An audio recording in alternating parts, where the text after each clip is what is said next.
Bam. You're live. Start talking. Live. It's not live on mine. Whoops. Live. Just knocked the camera over. I tried to get by. This time I'll tighten it up in case I kick it again. There we go. Oh, there I am. There we are. Well, not you yet. Now I'm here. I've arrived. I'll drag my computer into this. I don't have to drag out a phone. Okay. Should probably make sure the email came through right away. Let's turn that down. What do you mean email? I get an email from my own stuff. Saying there's going to be a live stream? I'm live. Oh, I see.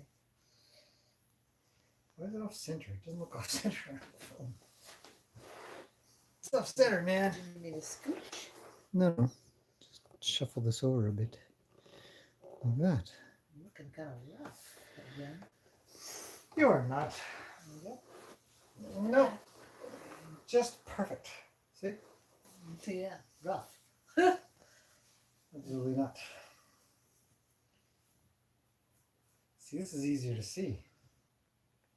And then the chat's down here. I'm actually kind of curious to see if I can make the chat bigger.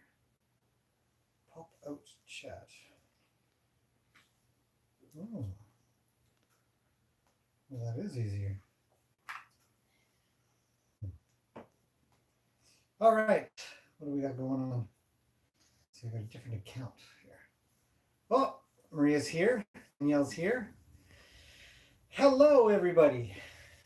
We have just started, so probably wait a few minutes before we get into some exciting topics. Oh. Actually, I have no idea what we're going to talk about. I was like, what's with the hands? That looks exciting. These are my wizard hands. Wizard hands. It's not usually devious people. Wow. Exactly, a wizard. Wizards aren't devious. So yeah. Anyways, Happy New Year all the way over in Singapore and of course the States. And hello, Crystal. You are first to say hello. Raccoon hands. Oh yeah. Aww. Maybe so. Raccoons are adorable. Who said that? Raccoons are vermin. They come around and make people sick. No. Yes, they do. Oh! Well, I don't know if this is appropriate for here, but... Well, then, think like, carefully. Well, it's just... Well, it's not that it's just silly, but... You know, I have we built a garbage to try and keep those vermin out of my garbage at the daycare. And it's turned out that we keep adding stuff to try and make it harder for them to get in. So something got in, took apart the garbage bag, and then chucked the garbage bag out of the garbage, but the lid was still on the can, but only chucked the garbage bag out of the can. Yeah, weird, right? Makes you wonder if it's a person. Well, gross. How would a raccoon even fit in there? There's no space. Oh, they do. Yeah, that's how they got in there the first time. They sneak underneath the lid and get in. Yeah. I guess it ripped open the bag, it shredded, dumped everything into the can itself, and then, but for whatever reason, took out with it or dragged with it, took out the black garbage bag and it's left probably it stuck on his tiny little fingernail. Yeah, so I can't get the plastic bag off. Could be a horse trainer. No. Come here, horse. Horse takes off. God, it's a raccoon with a bag. I can go away. Yeah, that was pretty crazy. Anyhow. It's interesting. Oh, there's David. David. Yeah. David doesn't visit anymore, so he can't say Happy New Year to anybody. Just kidding. David here's awful lot. Big helper. He's great. Busy guy though. J. Lou's here. Hello. Welcome to Saturday night Horsey chat. I've done one of these this year. First time. Was it the 10th today? What is the date today? 10th or 11th? 11th. Wow, the year is going fast. And we're almost halfway through January. Yep. It has been quite busy. I've got a lot of things on the go at the same time right now, and yeah, I don't know if I can say anything yet Reveal. of what I'm up to. It's yeah, busy to say the least. I've got a lot of projects that are gonna come up. Um, let's see what else. It's been raining. It's going to get cold. I know all around the world there's all kinds of things going on over in Australia. It's not even quite summertime, but there's fires that are just devastating. It's incredible. You seen some of the footage of that? Yeah. The fires? Yeah. Man, I mean, there's some really scary stuff that I saw where I guess I mean, everybody's got a phone, so you can take video at any point in time, obviously, but they were standing somewhere near the edge of a forest, and God, at least 300 feet in was a burning fire, and then suddenly it just Rose. it roared in, and I thought that's so scary. So, anyways, um,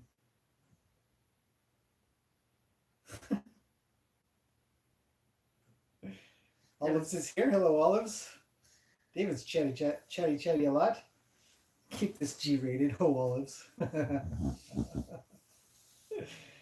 um, yeah, Maria, I saw your post on Facebook that you've been to some places and they're just not there anymore. Um, when was it? Was it last? No, it was a couple of years ago here in BC. We had terrible forest fires. I went out on a ride and it was yellow. And my video was just yellow. Do you remember that one? 2 years ago. 2 years Yeah. ago? We had really, really bad forest fires. And it was smoky for weeks. Yeah. Because that's when the exchange student was here, and we took her to Golden Ears, and you couldn't even see the mountains. Remember, we were on the boat, and you wouldn't even know that if you, Oh, sure, yeah, it yeah, was yeah. that smoky even there. Yeah, and our forest fires weren't really that close to us. So it's nothing that we, personally had to worry about No. for safety or house or anything like that. But the amount of smoke that we had was phenomenal. And I can't even imagine. I've seen some footage of the prime minister, and he's recently got back from a trip from Hawaii. Yeah, he actually. I don't know if this is wholly appropriate for right now, but what the heck. He was actually trying to go around to get photo shoots of him shaking people's hands, and he literally had to grab people's hands and put them in his hand to shake them because they wouldn't touch him. They're so mad at him because he's not doing anything, Oh, I see. and people are really in a lot of trouble. So, anyways, yeah, and then some people, the prime minister doesn't believe in global warming. Of course, you have to not believe in it because you couldn't possibly prove that global warming isn't happening. There's too much science that says that it is, and so I guess that's tough. Your belief system goes against what's actually happening. And then some places are really cold. We're supposed to get a freezing. Actually, it's gone up. It was supposed to be something silly like -15 or something. Yeah, Now it's next -5. Our weather reports. I mean, I feel sorry for meteorologists. I mean, there's an ongoing joke essentially. If you want to be a weatherman, you don't have to worry about doing your job at all because it doesn't matter if you're right because nobody, yeah, you won't get fired for being wrong. But it seems to be rather hard to predict the weather around here, up to more than 2 days ahead even. And so we were supposed to get a really big cold snap next week, but they've downgraded it to something -5 or something basic. It's been -15, like a super Still wind chill. getting snow there or no? I saw that they were supposed to get snow tonight. When I was outside getting some, let's see, when I was getting some wood there and the tripod camera, it was sort of sleet. So it says snowfall warning. Get this, snowfall warning of 2 to 4 centimeters. That's the kind of snowfall warnings we get here in BC. Like, ooh, it's gonna snow an inch and a half. Oh no! Quick, put on the snowies. There you go. And then a little bit windy. So Beautiful day today, though. I got some great footage of some stuff. I will try to put up tomorrow. Tonight's just not going to happen. Right? Right. No editing tonight. Just take it easy. We had pho for dinner. That was good. Yeah. Pho was a Vietnamese noodle soup. It's all right. It's been better. Well, I don't get what you get. Yeah. So mine was really good. I had the, what do I get? Wonton. Wonton soup. But amazing. if we want to go to a real noodle place, we go to Japanese ramen, obviously. And I'm sure Maria would easily agree with me that Japanese ramen is by far the best noodle soup out there. And so we went to this. We actually went to this one place a couple of Saturdays ago, halfway downtown. A city called Burnaby, not too far away. But you can't get anything really good around here. It's all imposters, not the right stuff. And so went to this place. The really best place was way in Vancouver. That was the best place. That was a good place in Burnaby we went to, and sit down for a nice big hot bowl of this really good ramen. But pho's a good substitute for noodle soup. And the egg was only okay. the egg was only okay. Yeah. Yeah. You have to go to Vancouver. I got something different too. I tried something new, which I regretted. Because it had kimchi. Yeah, we had good. kimchi in I like kimchi, but not like in that. in the soup. I think I like the traditional. Traditional's good. I liked it though. Kimchi's good. I love Yeah. kimchi myself. Not the really hot stuff, sort of the more mild stuff. But it's a Korean. I think it's mostly cabbage kind of thing. Yep. But it's sour.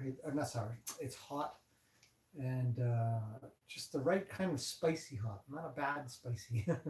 A good spicy. It's just a little bit. So tasty. Really, really. I used to eat it all the time when I was in Japan. All of a sudden, it's 70 degrees in January in Charlotte. 70 degrees. That's mild, isn't it? That's mild. That's a nice temperature, I think. So everywhere it's too warm. Vancouver has more Asian restaurants than some parts in Asia. Maybe. Yeah, maybe. I don't know. There's a lot of them. Yeah, there's a lot of them, but not too many of them are really good. Some of them are kind of okay. You do them in a pinch, but others are just fantastic. Storms coming in. Danielle, I haven't seen a video from you in a little while. What's going on over there? Oh, I was wondering if everything was okay. I figured you guys were probably getting some rain, dealing with water, building your barn. She's building a barn. Did you know that? Ooh. Danielle's been building a barn for a little while. That's good. And That's a big job. It's a big job. It's a huge job. They have to do the foundation, put a driveway in, put up the building, build the inside a little bit, discover that the drainage absolutely needed to be done, redid the drainage out front, did the drainage a little bit down the side, but I think you've stopped since then, so I haven't been able to check out what's going on. 21 degrees Celsius. Wow. That would be nice. I would love that. I would love that. I'd be out in shorts. I'm already out in a t-shirt half the time sometimes when I'm working. Just take my sweater off from work. Especially if I'm running around with the horses. Did some running around with the horses today. No video though, right? No, I did video of that. Liberty was 7 horses today. Olive says you're getting new horses. Yes. One for sure is coming in at the end of the month for boarding. Fun guy. He's oh gosh, I forget his breed. He's in his early 20s, and I've been trimming him for over a year now. Lovely owner, just fantastic, and he's got a lot of personality. I think you guys will like him. I think you'll like him, and he's tough. He's got feet like a tank. Just almost puts me to shame, to be honest. Really? His feet are awesome. I love trimming them because essentially most of my work is just shaping them into this. It's like shaping a hard piece of oak, or what's another really good hardwood that I can think of off the top of my head? Nothing. No, I'm Anyways, just I use a fine rasp. I get things trimmed down with the rough side, and then I take my fine side and I just carve it just nicely because only a little bit comes off at a time. Because there's especially in the summertime, I practically if I don't have a brand new rasp with me, it's a bad day. So,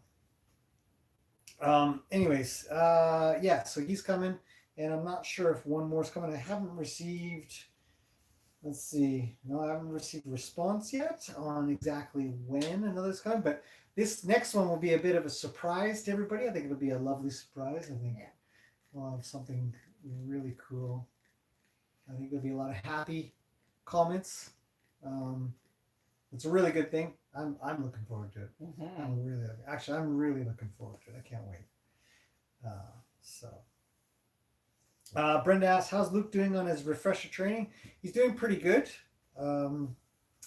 He has been, he's got a leaser as well. And she, just a young girl, and she's been working on training him with the ball quite a bit. She was out today working with him because he had a lot of energy, which is pretty good for Luke because half the time when you work with him, he starts to get dozy and pretend to fall asleep. Well, I don't know if he's pretending, but sort of acts like he's falling asleep. Sort of does. And so it's nice when he gets. It's hot. Yeah, it feels good. It's When nice. you walk into one of those saunas. Oh, Get come up there. on. Come on, Wood. No. Oh, it's so hot. I can't really close that up. Let's turn down the damper. Okay. Back at it. I'll keep the fire going, right? So, yeah. So Luke's doing pretty good. I can't wait to kind of update you guys on how that's coming along. Slow and steady, I think, because I'm doing a bunch of other things at the same time as my brain kind of goes, which has both good and bad sides, right?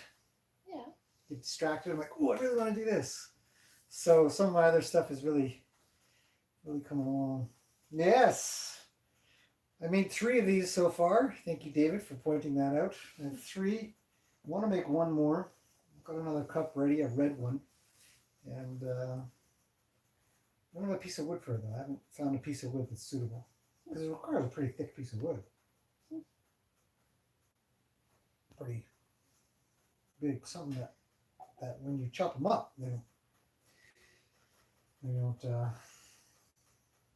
cut up quite to the right size because they cut up into triangles. So part of it will be too narrow. Yeah. So it's got to be a square piece, something that's kind of square, chunk. but not be the heart of the wood either. Not the heart. So Carla says squirrel. Thanks, Carla. Always a reminder of me. I'm getting distracted. There's so many things that interest me. It's crazy. I like it all. Enjoy it. Olive says, how do you think Rue's getting on with socializing? Actually, I put him out today. So again, that'll be tomorrow's video. Put him out with Gracie. I also have a clip that I haven't shown yet from the day that I put him out with the girls. You guys will ooh and ah. You'll think it's good. I thought it was good. I really enjoyed it. Anyways, I put him out with the girls or with Gracie today, and they did okay. Nothing that you guys probably wouldn't expect to see. No real fireworks per se, but a lot of chitty chat, a lot of talk, and I think you'll enjoy watching them go around. Carla says she loved the video of him alone with the girls. Yes, his owner popped out today. Lovely person. She's so happy to see him running around and getting sandy and dirty. I sent a picture of him to her, of him lying down, having a sleep kind of thing, and she's just, it's nice. I mean, I know the feeling when I watch my horses out there, and they're just getting along, or they're playing, or they're lying down and sleeping. I mean, I'm in there like a dirty shirt. I just love it. It's a nice feeling, because you know your horse is happy. Even Zeus here, who's lying down right in front of us, he doesn't care. He's happy. His big fur coat in front of the fire. Kind of warm. Feels good. Feels nice. It's getting colder outside, that's for sure. Go outside. Yeah. There's a chill to the air. A little bit windier. Supposed to get some gusting too. I don't like gusting wind. Makes me nervous. No more trees, please. Raccoon. I'm never gonna not think this is a raccoon now. Yeah. Thanks a lot. I used to think he was a sorceress, like a sorcerer. Nobody else thought that. Wizard. No. I'm gonna cast a 'Cause spell. You would have the wand. Nobody has a wand anymore. That's Sorcerers Harry do. Potter. Nah. Yeah. What sorcerer are you thinking of that does this? All kinds. They're in No. books everywhere. How would it? What? They don't have wands. They have wands only for special needs ones, Sorry, like for no. just shooting fireballs or something, or just lightning. And the nerd side helps out. Just Dungeons and Dragons doesn't Exactly. mean for Other than that, everyone. they use their hands. This is my charm spell. So. Okay, That's not so working for you. no more could a dog wants this, Sue. Did you coat your cup with anything to make it waterproof? No, Kimmy, I did not actually. I've been a total vagrant in that regard. I haven't done a single thing to these things. I actually thought about putting on some boiled linseed oil. I have a bunch of that, and that would darken it a little bit. I'm not sure if I'm the biggest fan of the smell of boiled linseed oil on wood, but it's not bad. It's not bad, and it would help to protect it while changing the grain a little bit. I really like the light color of this cup, though, or this wood. I mean, that just looks nice, isn't But it? you must be able to find some sort of clear sealant. It's always going to darken it, though. It's always going to make it a little darker. I haven't seen anything that doesn't just darken it a bit, but maybe it's not so bad. But I do have to do something because we're going to spill. We'll need to wash it. Washing it will be sanding it. Okay, sand it off. We don't want that. But I'll get on with that. No rush. I actually thought about doing a burnt one. Just burn it and then coat it and have a sort of a crispy looking one. Yeah, I thought that looks kind of good. And then a lot of people suggested to burn in the logo. Yeah. So that's gone through my mind quite a bit. Yeah, someone just said that. See? I'd Somebody buy just one. said that? I said so, Kimmy. See? I said people would buy it. Oh yeah. I've actually thought about. I did see some ones that were made out of bamboo, not by me, but some really nice bamboo cups that you can stick your logo on and stuff. I thought about those because I want a really nice quality. I'll probably make my own. Maybe I don't know. Kind of picky that way. I got some more ideas for these cups as well. I just need to find the wood to do it with. Yeah. And no, it does. Somebody asked if it keeps it warm for long. Nope. Because it's a plastic liner, so it just. Yeah, wood's not very insulating. And now there's plastic. But it feels kind of warm. I can feel a little bit of warmth It's on from it. the outside heat. The inside You think got so? really cold really fast. Yeah, I'm the expert on hot liquids. Trust me. Got cold too fast? Yeah, way too fast. So I'm not drinking it anymore. I didn't get through much of it before it was too cold. Well, the other thing that I could do is insulate the inside, hollow it out even more, and then put some insulation on the inside. Yeah. Or we could find metal tumblers would work for me. Oh, yeah. Custom Yeah. for For the this stainless, actually. the stainless steel is what keeps them. The stainless ones are the ones that are the best for keeping warm. So if you If bought you them, have an air gap between the inside and the Yeah, outside, like yeah, a thermos. Yeah. yeah. Like the ones I buy. So if you bought Mhm, one and then if you made me a outside, hmm then that would be ideal. Yeah, the ones I was looking at were stainless steel, not plastic. These were just a little dollar store deal, Yeah. and it's $1.25 or something. And I thought that'd be a cute little sort of project to work on. So, yeah, they're all from fallen trees. Well, Kimmy, if I ever do get on with that, I will make sure I do have the website. I've rebuilt the website, although I don't ever advertise that I actually have a website. It's not very in depth. There's some articles on there and stuff, but all the information really is here on YouTube. So I don't really maintain the website much. So the idea was actually to make it into a bit of a shop, to accept credit cards for, or even credit cards for lessons and training, or online sessions and live streams and stuff like that. clinics that Really? I do. Yeah, Oh wow. I can do ticket sales and stuff like that. So it's all set up now, ready to go. I just have to get organized. David says he'll take a cup. Yeah. Absolutely. I don't know if you want one of these little ones. We'll get a good one. Make Yeah. good ones. These ones are a good test. Yeah. Well, because we bought them to do something else with it originally. You were gonna do the Yeah, but they still wouldn't be very insulating. no, no, which is what we knew. But I mean, If you it'll don't be mind fun. lukewarm drinks. Yeah. Well, some people don't. You don't. Stable Horse Trading, home of the lukewarm drinks.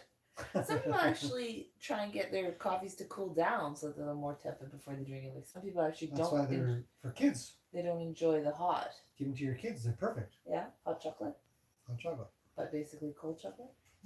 Susan thinks I don't have enough to do. Oh, as if you don't have enough to do. Yeah. It's true. It's true, but I don't sleep much. I only sleep 5 to 6 hours a day. Night. Whatever. And then maybe a 20-minute nap halfway through the day.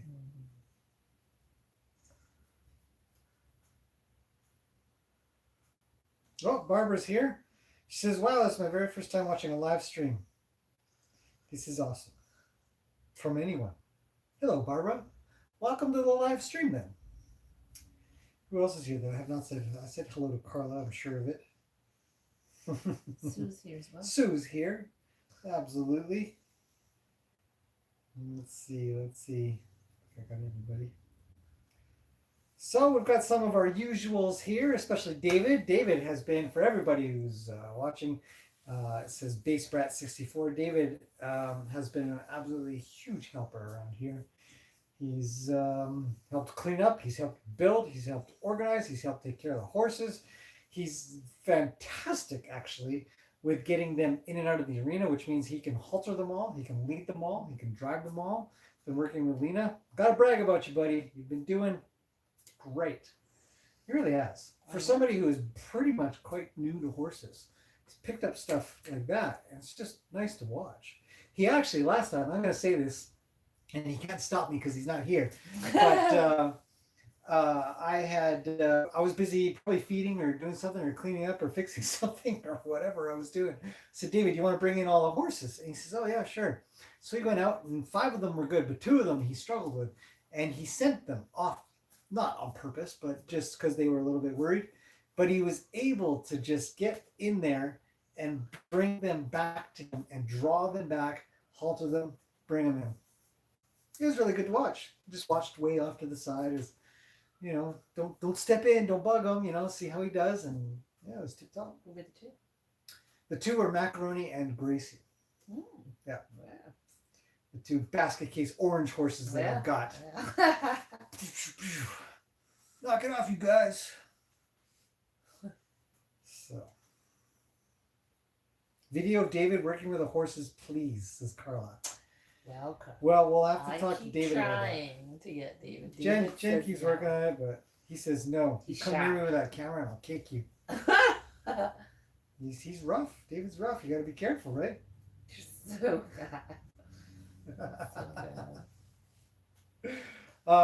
We were gonna do a live stream last time, or a couple times before. Didn't end up getting around to do it. And he's like, "Okay, I'm all ready for a live stream," and then we didn't end up doing it the next time because we were busy doing something else. We'll get organized. So it's just time. So Sue says, "Not surprised it was Gracie." It's true. I have to admit though. Gracie's one of those horses where you got to kind of earn. You really do have to earn the trust, and it's a little bit like, in my opinion, a little bit like wild horses, where you don't just get the trust. You don't just walk in and have an expectation that they should trust you. Right here. Okay. Collapsed. Our Ewok just collapsed on the ground.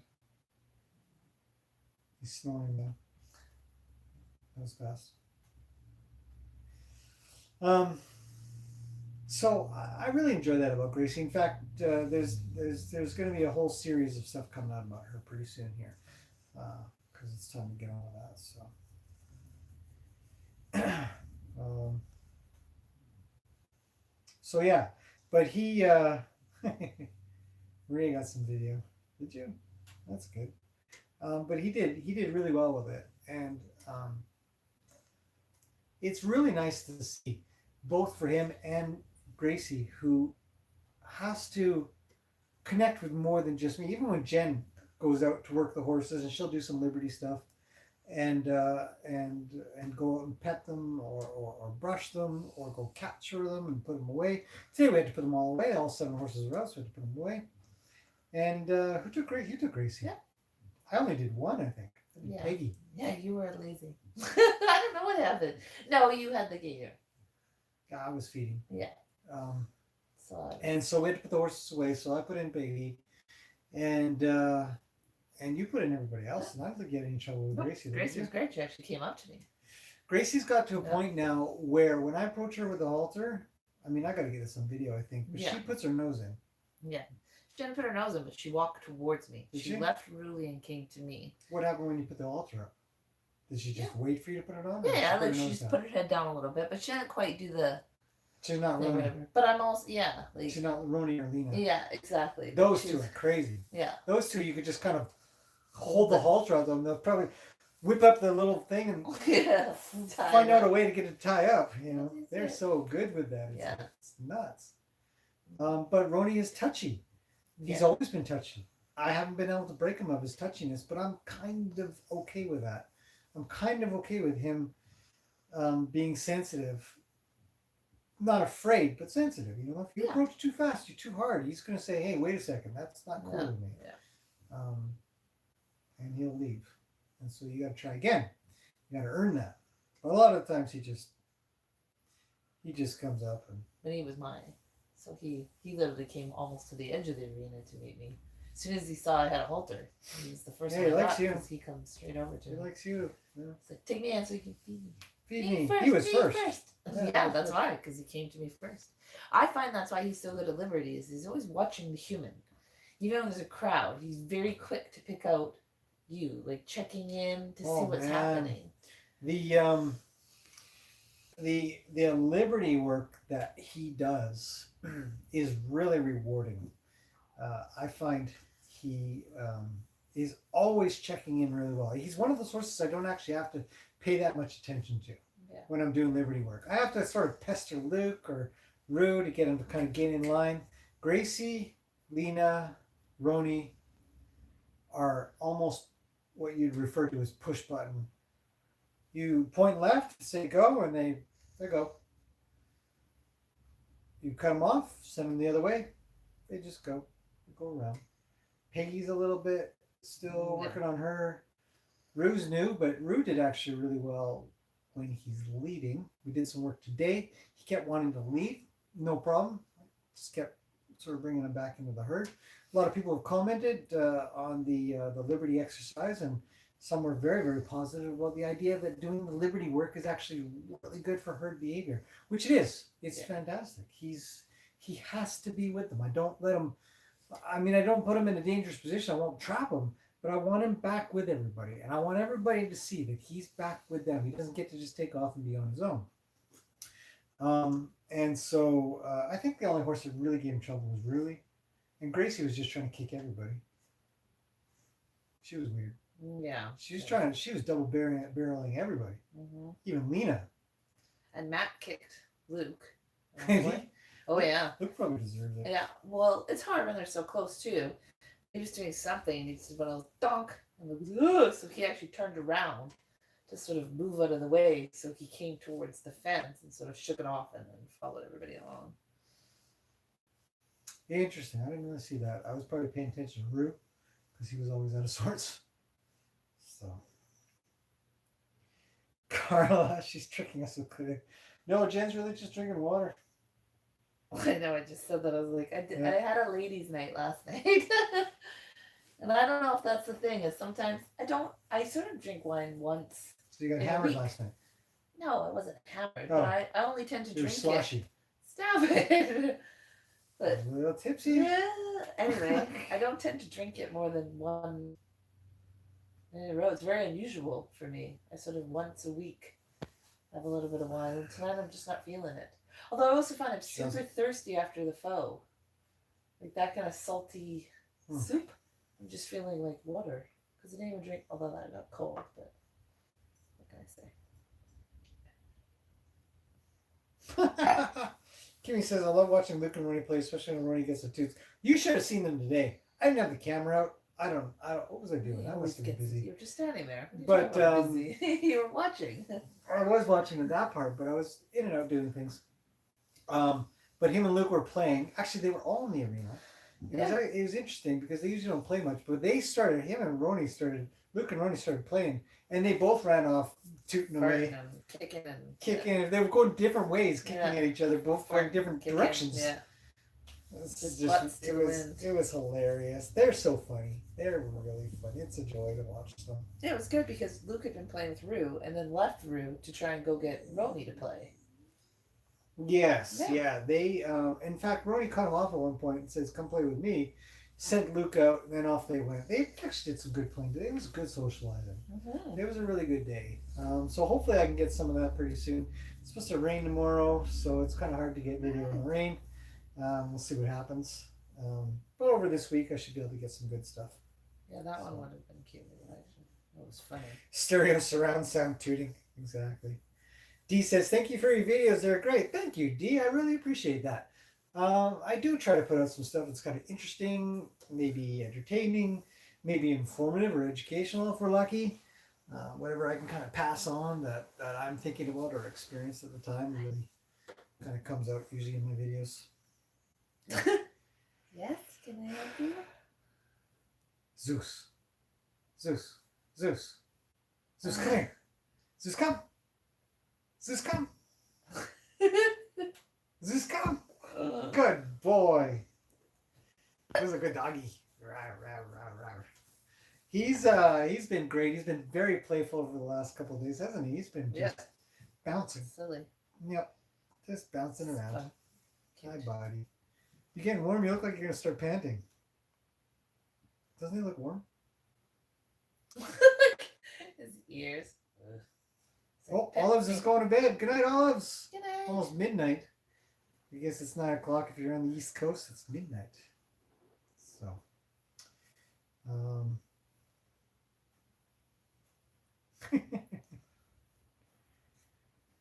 Brenda says, we let the horses be horses.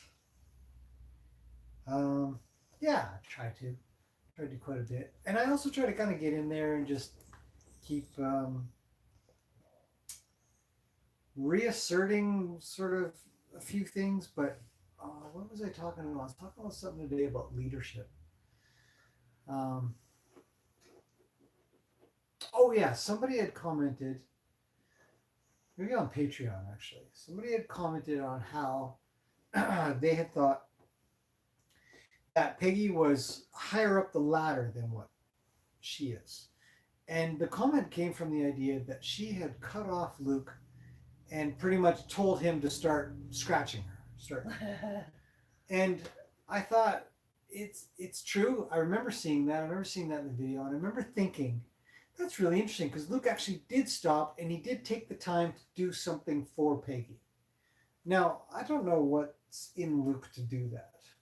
You know what I mean? Like he does. He's constantly sort of. I mean, today he was licking Peggy and sort of hanging around, and that's true. And he's always kind of a bit of a caretaker in a way. But I commented that it's sort of a sign of a good leader, a good higher horse. In my mind, also listens to the horses that are lower on the ladder, and so yeah, not above Luke, but communicated enough for him to say, what do you need? I mean, what's in it for Luke? Why does he do that? He could just travel on. He could kick her out of the way or bite her or something. He certainly does enough of it. He did it today. He sent her on her way.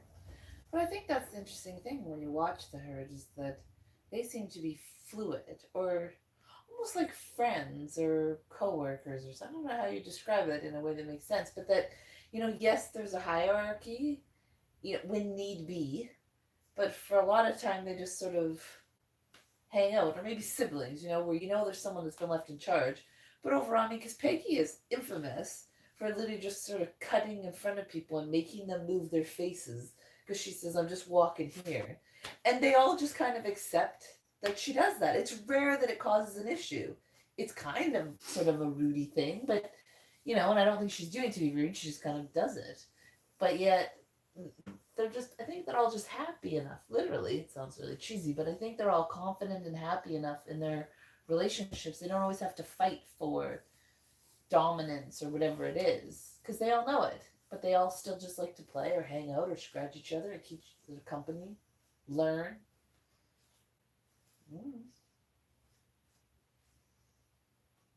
I like it.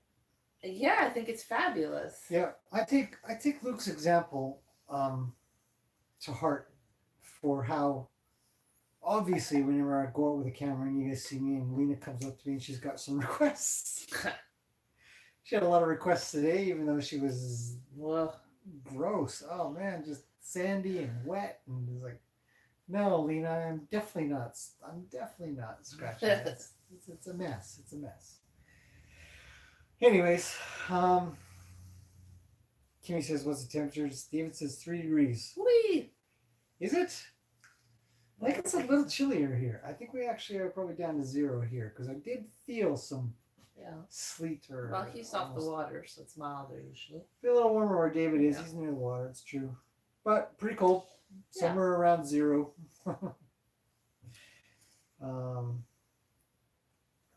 Anyways, Carlos says, I wonder if the domestication takes some of the main leader characteristics away.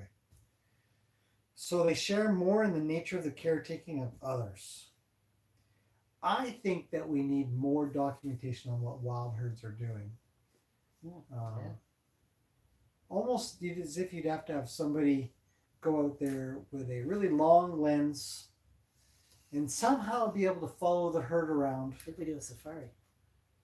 Yeah, like Jane Goodall did with the monkeys, and just really get involved in what they're doing and maybe somehow become part of the herd, even if you're just sort of a satellite herd member.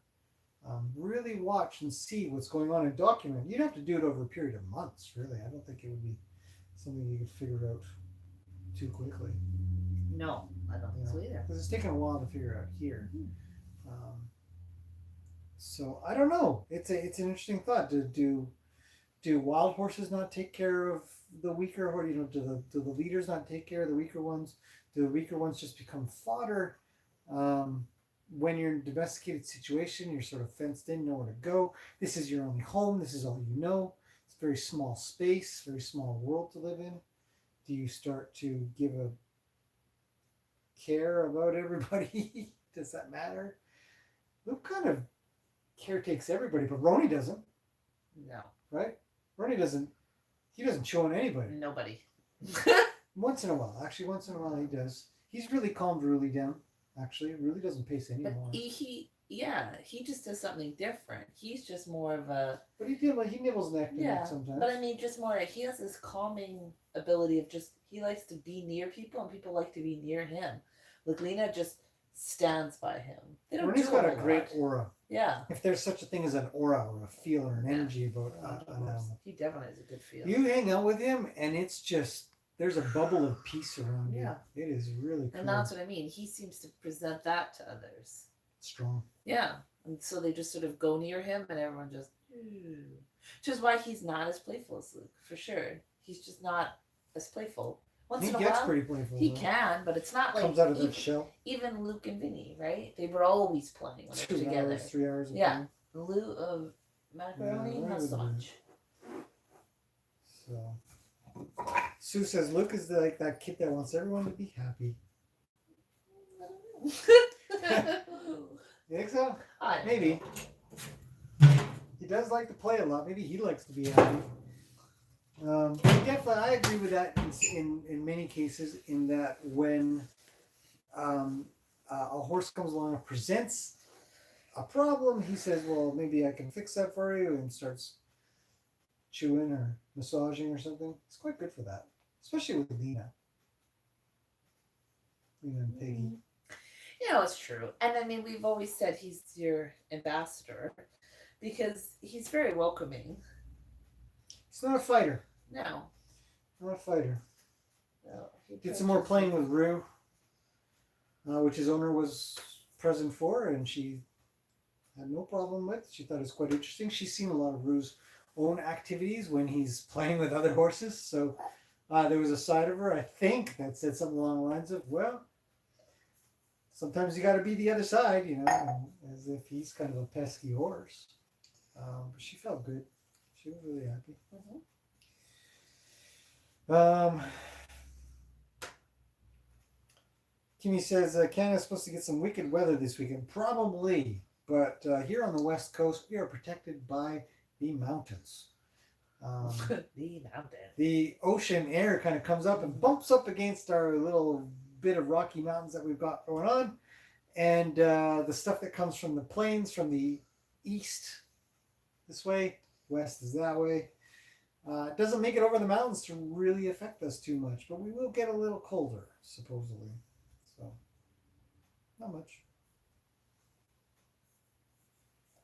Let's see. Danielle says there's somebody who did that. I don't remember her name, but she documented a horse called Cloud. Kimmy says it's too warm, 70s and 80s in Florida. I was talking to somebody in Florida.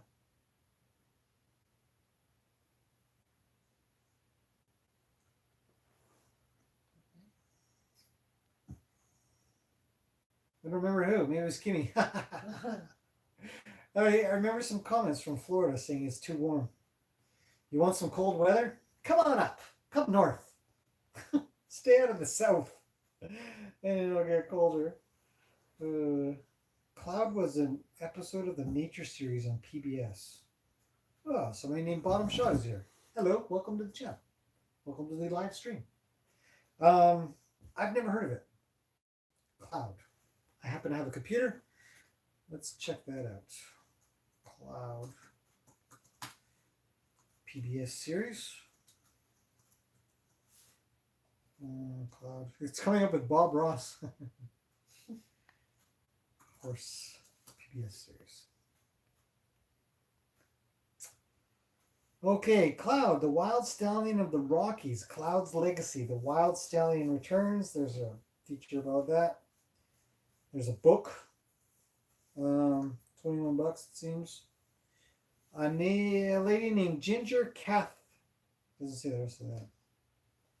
Let's see. So on PBS, that's right. There was a filmed in the mountains of Montana. It focuses the documentary focuses on an extraordinary stallion whose life has been recorded since his birth in the wild in 1995 by Emmy-winning. Oh, wow. Let's click on that. Wow, no wonder he's called Cloud. Yeah, that's a pretty neat looking horse. You guys can see that. It's kind of awkward to hold. Anyways, look it up on your computers or phones. Emmy-winning filmmaker Ginger Catherines. That's cool. Documented since birth. We should watch that. We should check that out. Maybe we can find it on YouTube. Yeah. David said he thinks it's on YouTube. It's on YouTube? Maybe not. Cool. I'll check that out. Definitely. Probably find it at the library if not. Didn't Diana say something that was... Oh, cool chairs, right. I saw something from Diana there that triggered in my brain. Yes, these chairs, as Jen's already said, came all the way from Japan. I had them when I was there. They are probably 20 years old by now. Mm-hmm. I've been back since 2006.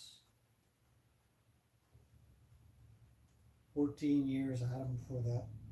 Yeah, maybe about 16 years old. These things are great. They recline. They've got a little ratchet system in the back, so you fold them down to fold them flat, and then they can come up, click, click, click, click, click, click, to an upright or slightly reclined sort of position. Because in Japan, you sit on the ground all the time. You don't have couches and recliner chairs. No space for that crap. So you sit on the ground. Your table's here. You eat here. You do your homework here. You study here. You draw here. Whatever. all in these lovely chairs. And actually, the coolest thing, the what I wanted to bring back one of these tables, I never did. But in Japan, they have a table called a kotatsu. A kotatsu table kotatsu table is essentially a frame, and on top of the frame, you put a big, heavy, thick blanket, like a duvet almost blanket, and then you put the tabletop on top of that, and then under the table in the frame is a little heater. And you turn that sucker on, and you go underneath the blanket, and you bring the blanket up in here, and man, is it ever toasty! I had so many naps underneath my kotatsu when I was in Japan.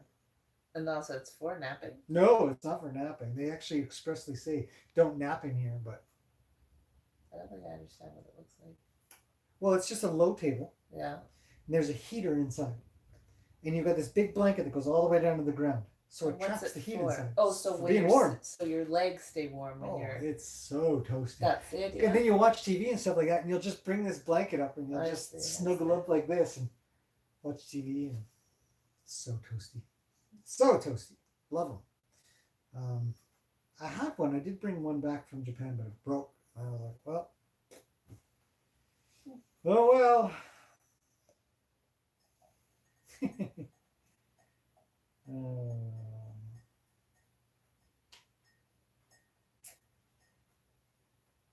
Because houses are freaking cold in the winter. There's no central heating in most houses in Japan. You heat each room. With what? A space heater? A space heater, yeah. Either electric or kerosene based. So that you're not wasting warmth? Well, they didn't, it's inefficient to centrally heat your house. Yeah, that's what I mean. This is ridiculous. To be able to heat this house is a ridiculous waste of money. You really just want to do it like this. We heat one room, and every room is kind of locked off with doors, so you can heat one room. The problem is when you leave the room and you go into the rest of the house, it's really cold. It's freezing. Yeah. You'd go and heat your room, or you'd heat the bathroom, which was also separate. So there's a toilet room, and then there's a bath part room, and you'd heat the bathroom to go take a shower or a bath or something like that. And then some people would have little tiny heaters in the toilet room as well, but most of the time it was cold to go anywhere in the winter. It's interesting to me that they have those crazy, like, so all those high tech things, those, you see these toilets and everything else they've come up with. Are they rare or are they common? Like you spend your money on that stuff, but not to keep the house warm? Or is that because they're actually rare, but we just think of them because, you know what I mean? It's really for the older style houses. The newer style houses probably have more like a big heater up top, and you would just heat the room from that. So, and they're all remote control and stuff. I don't know what it's like now. I've been there for over 10 years, so I don't know. But there's never really there's no forced air heating that I ever saw. And no baseboards. Oh yeah. I don't recall any place that I lived in that had baseboards. It was you heated everything with kerosene heaters, which of course you had to crack a window open because you've got kerosene burning in your room. So in time it would stink and it would kind of hurt your throat and stuff. So I never had any ice in the toilet though, Maria. That seems a lot. And then of course as a place would be more refined, and some of the older places you would retrofit these things, these heaters / air conditioners that were up high.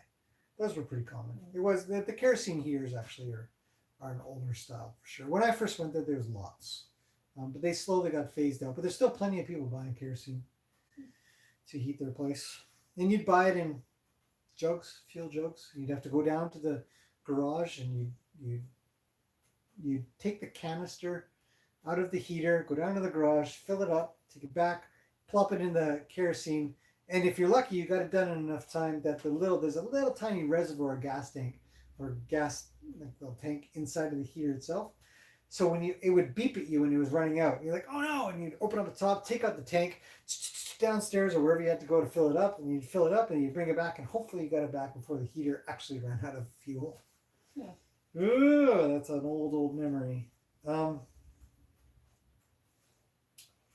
Then it says it's a large laptop. No, it's just a 15-inch. It's normal. Totally normal. It's just the angle. Whatever. It's a normal laptop. Um, Smaller than most, I guess. Then else says, well, how come you're in Japan? I want those recliners and one of those blankets you're talking about. The Kotatsu tables were awesome. I don't know if I'd use it anymore, I suppose, because central heating sort of takes that away, but they were nice. Yeah, they were really nice. Anyways, I was in Japan because I went to go make some money when I was 22 or so, 21. Pretty young. Taught English. It was good. Made better money there than I was making here. It was hard. Learned some Japanese and all that kind of stuff. Stayed for 10 years. Became fluent. Got a good job at Citibank as a tech guy. It was great. Sue says, did you have any dealings with horses in Japan? No, actually, I wasn't interested in horses at all. Even when I came back to Canada, I had no interest in horses. And it was really just on a whim. I was like, man, maybe I'll go check out some horses. They're pretty cool animals. And I never looked back. So, and that wasn't that long ago. Less than 10 years. Mm-hmm. So. Although it's getting up there, isn't it? What's that? Yeah. Time flies. Mm-hmm. Snow cones are tasty, aren't they? That's true. So now, Diana, when we left tech, came back to Canada, got into horses. Well, I actually was doing tech stuff up until a few years ago. Yep. Not long ago. Yeah, up until a few years ago. I was running both businesses for a little bit. And the tech business actually funded part of the initial build of this place. And I'm still in technology because I do so much video work now. But I don't program stuff much anymore. How come I got out? To be honest, after doing about 15, 20 years of programming and sitting at a computer, it's enough. I'm good. Having to learn a new language, after a while you get to where, new language again, or, and especially when mobile devices came out, phones and stuff, the tech changed so fast. It became a real chore to kind of keep up. And in the beginning, I loved it. I loved keeping up with new technology and doing things. And I thrive. I was on the cutting edge all the time. And actually, to this day, just recently, I think I put in a video, I did a presentation for Adobe on 360-degree video and VR, because it is also still cutting edge. I'm still staying on the cutting edge of some technologies, but more applicable to what I'm doing now in the horse world, because part of my presentation was about the rehabilitation of people, not just horses. And so using a VR headset, not just video. So actually, part of rehab comes when people watch the videos and they can realize that horses aren't so scary.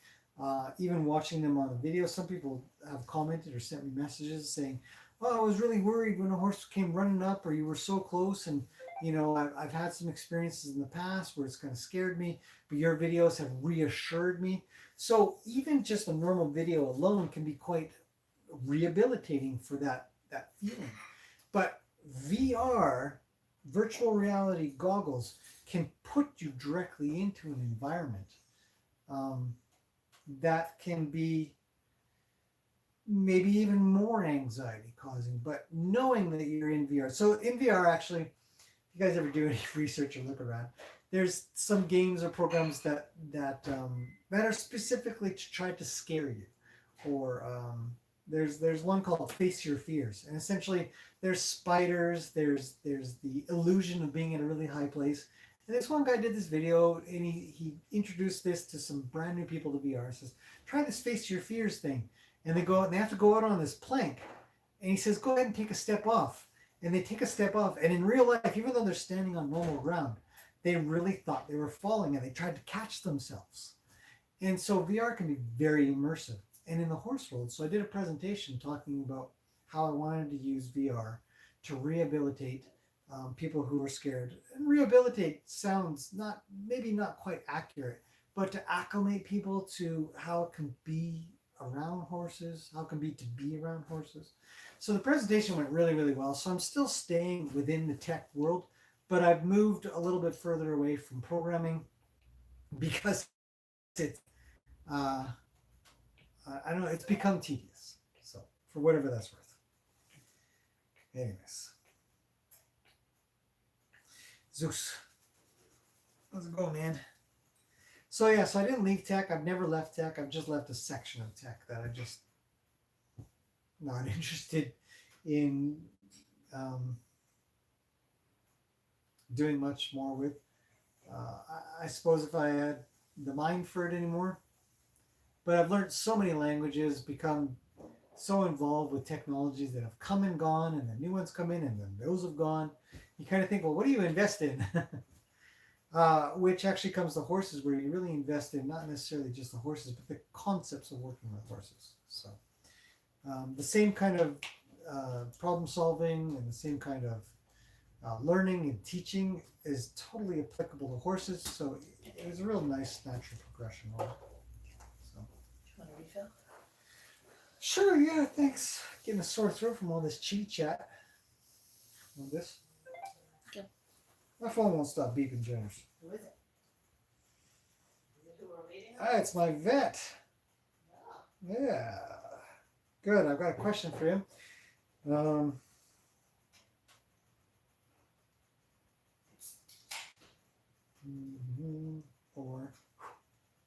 um,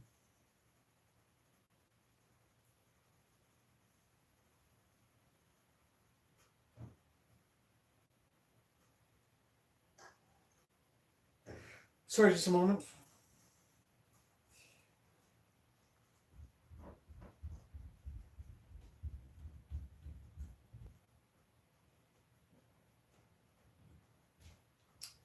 I have relatively easy access to my vet for some basic questions. Once in a while, we'll go over some technical stuff together.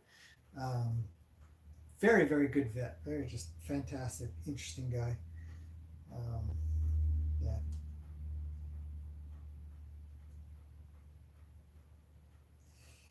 All right.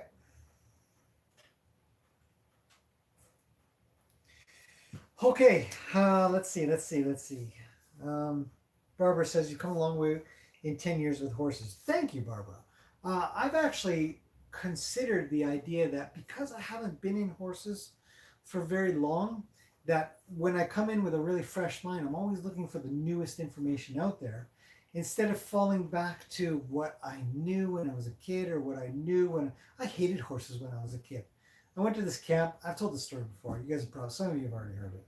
But I've told this story about how I went to this camp and I had to ride this horse. And he was a big horse, and they didn't wear helmets back then. I think I was even in flip flops or something stupid. And this big, huge horse I had no control over ended up just taking me into like a small grouping of trees kind of thing that had these low branches, and literally just stood there, and I couldn't do anything about it until somebody came and rescued me. I hated it. Um, so there's a side of me that's actually quite happy about not having a pile of experience or understanding beforehand, as I've just continuously been looking for the newest information and presenting questions and finding answers, and then having an older mind, a mind that is more, in my mind, malleable to sort of critically thinking my way through the problems based on life experiences, I guess you could say. And I think it has helped. Actually, I've come across a few people out there. I don't know how many, but I've seen just little sections of like, oh, well, when I was younger, it was never like this or something like that, and trying to get past that, like it should be like this because it used to be like this, that kind of thing. Just like in programming, well, it should be like this. It used to be like this, and now it's nothing like that. And you're like, oh God, I don't want to deal with this. So in a way, coming in fresh, close to about 10 years ago, almost now, about 10 years actually, if I think about it, I think has assisted. And I really hope that I can continue to stay malleable and continue to stay flexible in what I think and what I do, so I don't become sort of stuck, narrow-minded. Hopefully. Kimberly's here. Hello, Kimberly. Just finished working with Tana. Good for you. Excellent. I hear things are going really great. So it's fantastic to hear. Dana says, and explains why you're so good with videoing. Well, I have done quite a bit of video work. Thank you. Granted, I did a whole pile of stuff way before. I've done some corporate stuff. I've done compositing and graphics and video work. I did a couple of videos for some corporate Disney Japan stuff. Actually, that was kind of fun because they've got such great material to work from. All you got to do is match it up to music and bam. So that worked out really well. Weddings, memorials. I did a bunch of those, and then I did other presentations. Anyway, so it just sort of evolved and naturally came to just do that here. Kimmy says she's glad I got into horses, learned a lot. Thank you. I'm glad I got into horses too. Met a lot of really great people, a lot of really great horses for that matter, and have really, I myself, I think, would you say that we horses now? Yeah. Yes. Right? There's no two ways about it. Being around horses, I mean, it's not quite like being around dogs. There's, huh? Your laptop's spinning. I don't know. That's just a laptop. The feeling of being around horses and how much you have to learn, not just based off of logic either, based off of feel, based off of instinct, in a way.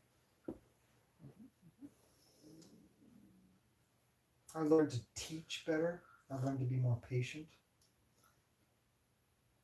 Yeah. I've learned that shortcuts are long cuts and long cuts are shortcuts. Yeah. You can't do half the stuff you see on the internet. It doesn't work for very long. You start to see the massive gaps that get created through some of the stuff that you see on the internet by some bigger trainers or whatever. You think, oh yeah, okay, I'll give that a try. And bam, you've got this gap that you never filled. You might be able to get something done in the moment, but any deviation from that is going to be a failure. So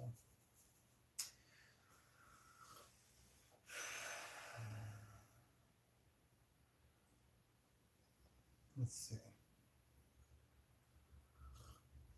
Diana says, that reminds me, the day I got on my son's VR headset and watched your channel. It was awesome. I was screaming with laughter. Aww. I felt like I was there with Gracie and Luke. If you watch the 360 videos, absolutely. And I have very big plans for the 360 channel. I gotta admit, the footage that comes from 360 video is massive files. They take up so much space and they take so much time. So it's slower process workflow, but I really look forward to that evolving more and more. It's going to be good, I think. Because it's fun. I agree with you. When I'm in VR and I'm watching horses run around and stuff like that, I really enjoyed it myself. Yeah. So, and many other things. There are other things in VR that I watch and just think, wow, I feel like I'm just right there and you can look wherever you want. So, all kinds of things.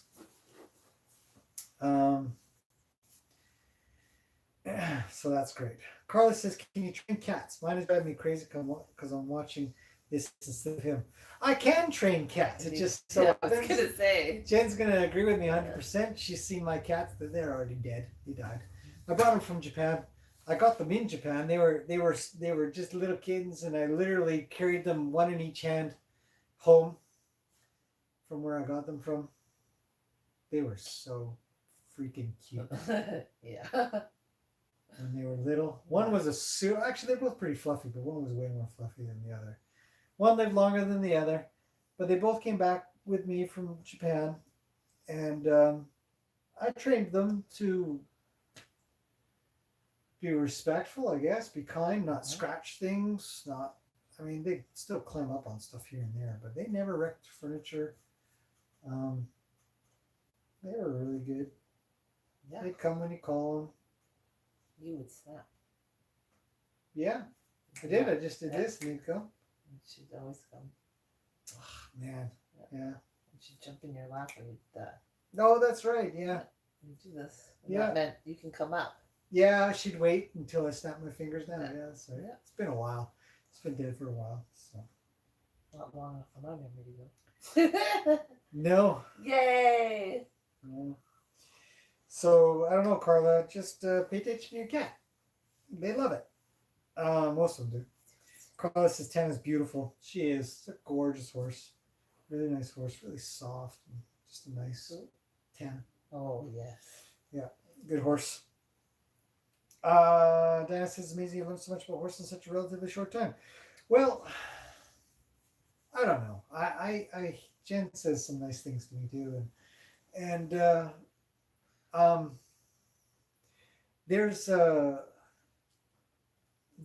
there was an article a while back that I recall, and it was about the concept of being a natural. Mm-hmm.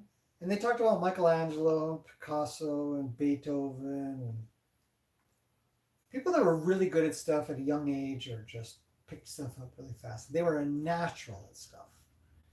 And the article really kind of covers about whether or not you're actually interested in what you are doing. And I mean really interested, like real proper interested, enough that you become I don't know if obsessed is the right word, and not in a non-negative way. Obsessed. Yeah, exactly. Really, really into something. And in such a case, not only do you absorb it relatively quickly, but it sticks because it's what you think about. What's this doing? Panting. It looks like he's going to bite you. So No, you're going to bite her? Stop You it. bite her in the knee right now then. Look. He is panting. Yeah. Zeus, it's too hot for you here. Do you want to go outside? Just went and had a big drink of water. Did you go pee? Did you sit No. outside? Oh, you can do it. I'm gonna offer it. It's like, kind of looks like macaroni in that picture. He's struggling with the heat. It's pretty warm. It's nice in here. Come here, Zeus. Come on. There you go, buddy. Toodles. Step on the computer on your rebound. Did you step on the computer? No, no, that hard drive. You're a dead dog. The charging thing. Oh, a little fresh air. What the heck? The battery. Yeah. So, I definitely always appreciate nice comments. I mean, it's nice to hear. I really wish that I felt like I was picking stuff up quickly. But it's like learning another language. If I wanted to study Spanish right now, I would have a hard time with it. I'd be very surprised if you did, actually. But if I went to Spain or anywhere, there's so many places in the world to speak Spanish. Sorry, Mexico, wherever, all kinds of places that speak Spanish, I would probably absorb because I'm in the environment. And I'd say to anybody that wanted to learn lots about horses quickly, just be there. Just go and be there and observe, which is why so many of my videos about horse behaviors, because if you watch them enough, you have to absorb it. Even if you don't know you're absorbing it, you'll absorb it. You'll know. You're like, oh. You're like, oh. Yeah. You'll catch things faster. It's insane. It's really cool. And I probably very first learned that actually being in Japan when I needed to learn the language. And I studied a little bit before I went, but it was just, Japanese is already a hard enough language with the grammar being backwards from English, but it's a whole different alphabet. The same alphabet. In such a case, when I went there, within a year, I had the basics down, and then a couple of years later, I was pretty fluent, and then just refined it from there. Um, and I really enjoyed it. I really, really enjoyed it. Hard to pick up stuff if you don't like it. You know, you just won't like it. You'll just say, I don't want to think about it. It's like math. Mm-hmm. Hated math in school. Totally failed it in, I don't know what grade, 11, 10? I don't know. I can't remember now. Probably grade 11. Completely failed. Hated it. I like it now, but I don't know if I'd like it at that level. Trigonometry and calculus and all that stuff. Say something in Japanese. Somebody's telling me to say something in Japanese? Yeah. You'll get there, I guess, eventually. Hang on, let me just work through the comments myself as well. I got my computer. It's so much easier than staring at this stupid phone. My phone's buzzing. Okay, system thanks. Next horse isn't coming until maybe another week or so. Ah! I know, right? Ew. That's okay. It's all good. Excited. It's all fine. I was just excited. It's all good. Just for my own. Yeah.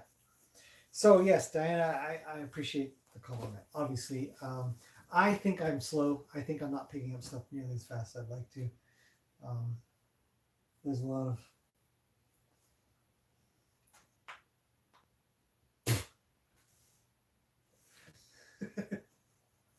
I think it's weird how he looks at me sideways. Watch him. Watch. Just wait a second. So he'll look straight, but he's looking that way.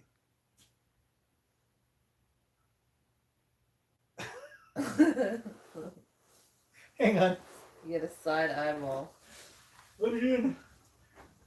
Come on, Zeus. Go ahead. You feel better now? All cool to you're all wet. Is that a snowflake? Yeah. It's a little bit It's snowy. a little bit snowy. So, yes. Excellent question coming from Amanda. Amanda 10. Because it's a V. So it must be Amanda the 10th. V is 10, right? Or is it 5? 5. Amanda the 5th. Have you ever worked with a blind horse? No, I have not. But I have met Endo, which I was just, oh man, I was just blown away seeing a horse that had no eyeballs in person. I've seen videos, obviously. Fantastic horse. The girl who owns him is so dedicated. Now there's somebody who, you must look at and think, you're amazing. That's so cool. Cool horse. No, I have not worked with a blind horse. I've worked with horses that have eye problems. And the owners believe that the horse has a problem on one side due to one of the eyes, or maybe both of the eyes having problems.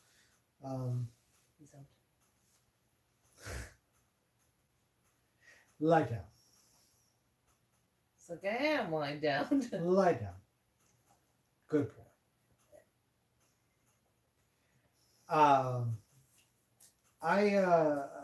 But completely blind, no.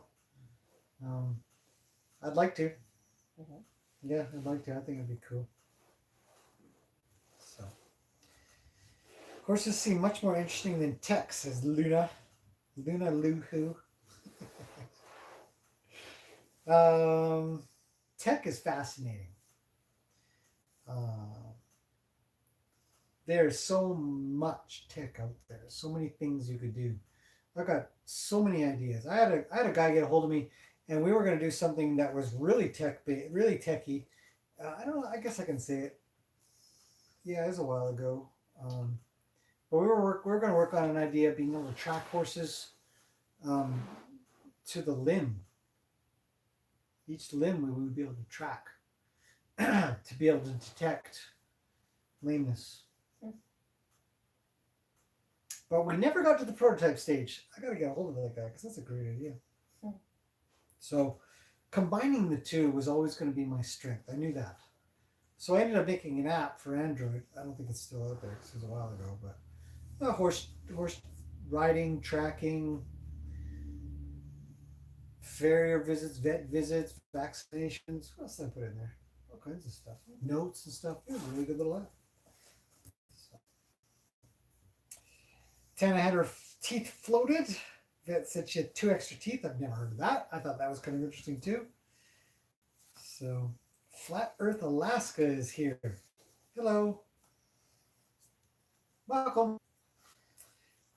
That's amazing. I love animals. I'm a vegan. Cool. I love animals too. Some people are more in tune with animals and they just get it. Sue, it's an interesting thought. Do you think that? Do you think some people are more in animals?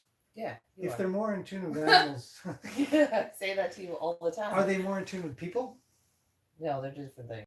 Just animals. Yeah. Well, you can be both. Like, I'm assuming people could be both, but for you, for sure, there's a definite distinction between animals and people. But maybe it's emotions. Maybe. I don't know. I'm really good with people. That's what I mean, but you are sometimes very good at reading people's emotions, so then maybe it is the same sort of I'm thing. so good with people. The social aspect sometimes becomes trickier. There's definitely times when I'm a little less tolerant of the social aspect of people. And then maybe I also have to say that I'm a little less tolerant of the social aspect of animals too, because sometimes I'm just thinking, knock it off. Animals are a little more cut and dry. That's what I'm saying. You might have an easier time with it because it's not about what's okay to say or do and all those sort of social norms and rules and things like that, and considering their feelings and blah blah blah. It's just reading emotions. But you do have to consider the feelings of the horse at the same time as well. That's what we were talking about earlier with Luke and Peggy, where he says, I've got an agenda, I'm going to go over, and Peggy says, stop right there. Scratch my neck, slave. That's why he's level 6 horse massager. Yeah, but do you think you do? Lena stops me all the time. I got things to do. I'm taking video or something like that. She comes over, I'm like, okay. But I want that draw. Yeah. So does Luke want to be able to have draw? Yeah. Does he want to say, okay, I'll do you a favor, but you better be drawn to me? I do. I don't know either. Oh, Danielle says, that's why I like you. You're not stuck on old school ways, but you really know how to embrace the horse as a free thinker. She's off to bed. Good night, Danielle, if you happen to watch the end of this. I do try to stay off of old school ways. I find some of them are quite inefficient. I'm always seeing if there's something a little bit better. Like with Gracie. Actually, I think I have some ideas for her. Anyhow. Sue says, Kimmy says, Sue, my husband is like that. Animals just love him. So I guess there are people that are just better with animals, eh? Yeah. Animals that gravitate towards. Yes. Like kids. You know best. Kids and animals, don't you say?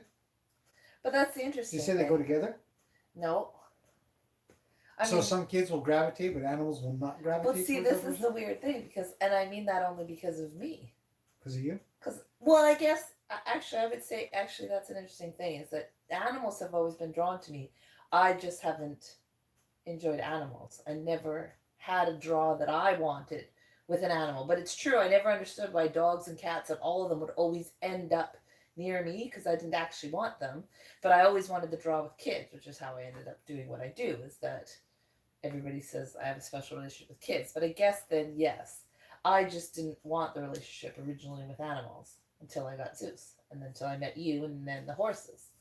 But I really wasn't, when I was growing up, I said I didn't really enjoy animals. I didn't like them. I just never interacted with them. We had a dog and I didn't care about it.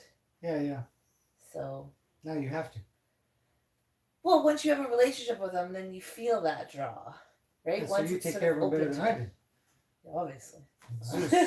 1 meal per week, buddy. He becomes my sort of, Then I just become a big softy poo for them. So if you have an interest in it, then you can be an animal person. I think, or once you feel that I think if you have that draw, usually people get the reward from the animal, right? Because it feels good. It feels amazing when you connect with an animal. It feels amazing when you connect with a little kid. When kids are like, you, we love you. This feels good. Yeah, absolutely. Yeah. So then you want that more and more. I always just thought it was weird that the animals were always near me. I thought, do you know I don't really like you? Like, is that why you're always around me? So then, but now I understand. They just thought, oh, you feel good. Like, you're not going to hurt us. You're going to be kind and soft, which I always was because, yeah. So that's probably why they were around. Because they think, well, you like kids. You must like us. Yeah. Not quite the same. Yep. Okay. I choked on my tea. Jeez. Flat Earth says animals are other species family. Yeah, absolutely. A lot of people consider their pets and their animals part of their family. Yeah. I mean, horses live a really long time. You know, if you take care of them, they live over 30 years. And in many cases, that's at least a 30-year life. Yeah.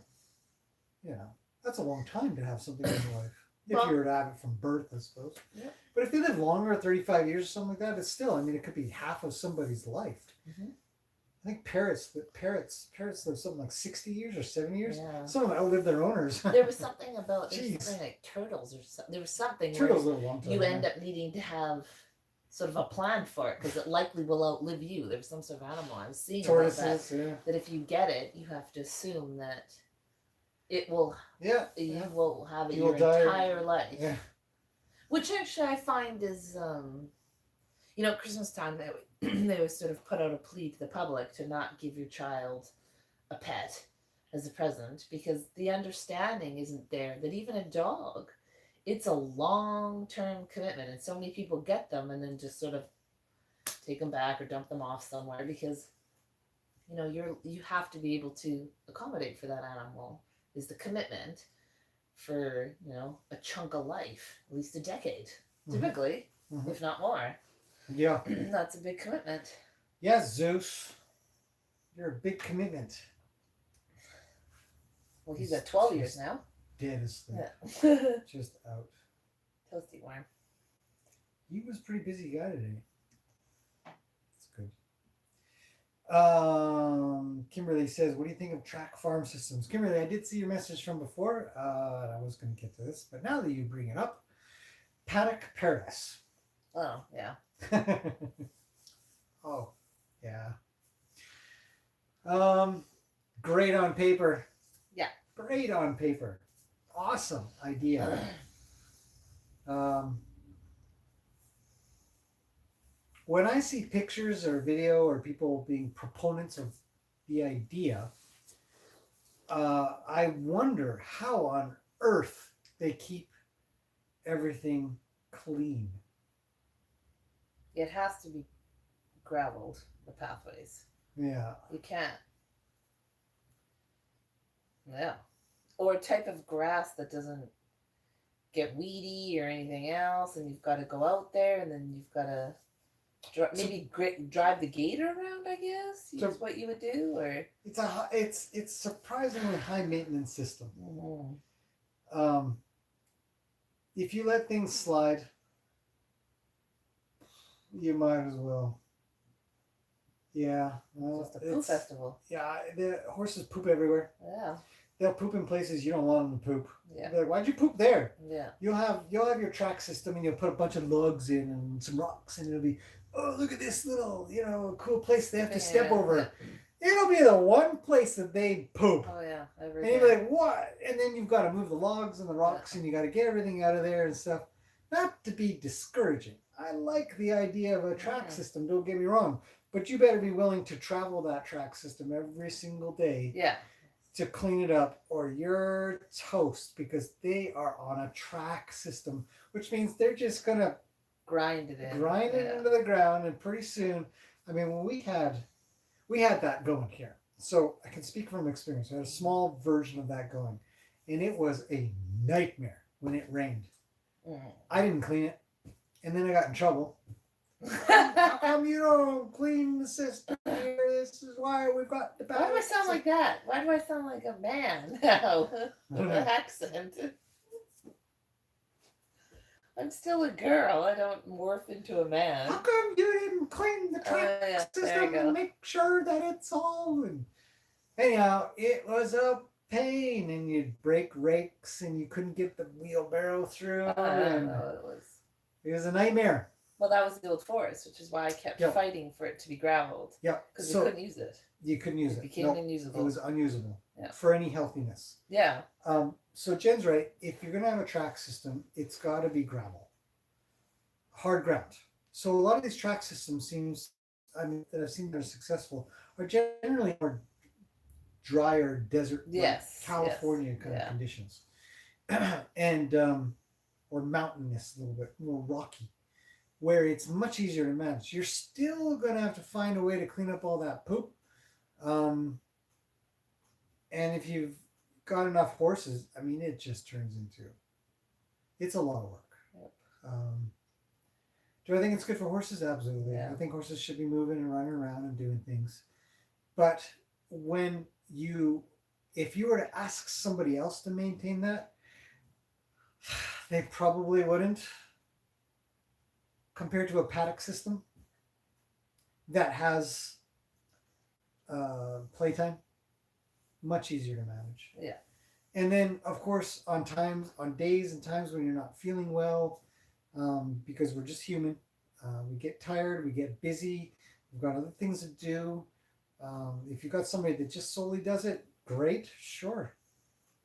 So I mean, if you're a big facility and you have lots of acreage, and you have a list of people that come to help. So if one's not feeling good, a couple other people. They drive the tractor around. Yeah, you just drive the tractor around. You just, then I could see it. Yeah. But you need to have lots of space, lots of people committed to cleaning it. And the equipment to do it with. It's not a giant house. No, you would just give up. It's a completely different way of thinking about how to manage a horse environment. Yeah. And so it brings you to the idea, well, what about pasture? And a lot of pastures are horribly mismanaged. I mean, horribly mismanaged. Yeah. Piles of them, they're just mud and poo, fest. I mean, they're gross. That's where, I just did that article or that video about mud fever. And I just saw Susan say, talking about mud fever, I'm going out tomorrow to wash my geldings too for his trim and check for that. It's always something I can worry about. Yeah, absolutely. When you got to find your horse in some pasture somewhere and they've been slogging through the mud, and if it's deep enough and there's sharp rocks in there and stuff like that, they get their pastures in and it scrapes cut up, and then that dirty, non-cleaned up pasture area kind of gets in there and the bacteria, and then poof. Yeah. Mud fever. Yep. So pastures are usually horribly mismanaged because it's an easy way to sort of send horses out. But there usually isn't enough pasture for the amount of horses that are on them. Usually. Not always. So don't get me wrong.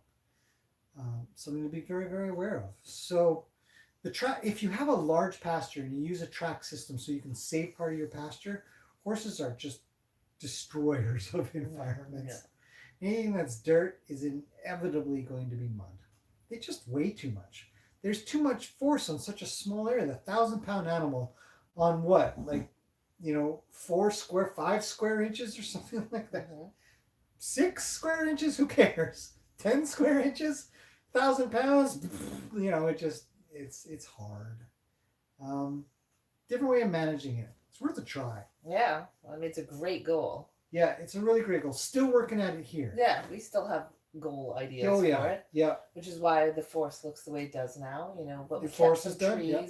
Costs money though. Yeah. But we're trying to figure out a way to get to the ideal that we started with when practicality and real life sort of stepped in. Gotta make money. Yeah. And keep the land not smashed. And keep the land not overly developed. Yeah. Yeah, because the water still has to go somewhere. Yep. Doing the forest has caused more water problems. Oh, yes. Yeah. Yeah. Yeah. I have more water problems after doing the forest that I have to deal with. Yeah. So then that takes time to manage. You have to consider also just water, rain, snow, ice, all of these things you don't realize. You think, ooh, paddock paradise, track system. this is great. And then you live it and you think, no, no, this sucks. Yeah. This sucks. We're not prepared for this. Yeah. And it shifts and changes, and you just evolve and you try to fix that. So there's been a lot of fixes over time. I was looking at an old video the other day.